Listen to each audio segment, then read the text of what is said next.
Samantala sa grassroots basketball, sa loob ho ng kuta ng mga kalaban, hindi po pinahintulutan ng Muntinlupa City na ang kining ng madalian ng Pasig City ang korona ng first Coca-Cola Hoopla Basketball Tournament.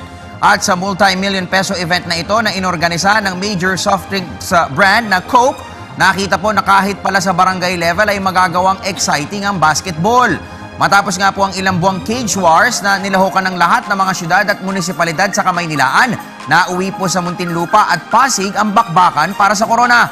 At sa naganap po na finals kagabi, yung nakikita nyong video na yan, kailangan lamang po ng Pasig na ipanalo ang laban dahil sa kanilang twice to beat edge.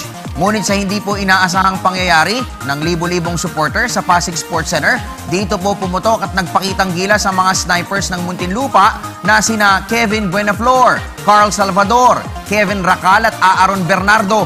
Nagtulong-tulong po ang apat sa paghila sa Muntinlupa sa nakakabilib na 86-76 win na bumura po sa twice to beat edge ng Pasig. Nagsanib puwersa po sina Buenaflor, Salvador, Racal at Bernardo para sa kabuang 63 points. Ang panalong ito ng Muntinlupa ay kanila pong ikalawa kontra Pasig sa torneo, subalit nagkaroon po ng bentahe sa final ang host city matapos na tumapos itong may pinakamagandang record sa eliminations at playoffs. Bukod po sa ipinangako ni Coke Governor J.B. Bailon at alternate Governor Kenneth Duremdes na pagpapatayo ng dekalidad na basketball court sa lungsod na tatayong kampyon, may halos kalahating milyong cash prize po ang ipamumudmud ng Coke sa event na ito. Ang do-or-die finals class ay lilipat naman ho sa Muntinlupa City sa Sabado kung saan ay magwawagi ay otomatikong tatawaging first Coca-Cola Hoopla Champion. Samantala, ibinunyag naman ni Hoopla Commissioner Joe Lipa na inihahanda na nila ang nationwide scope ng liga sa susunod na taon.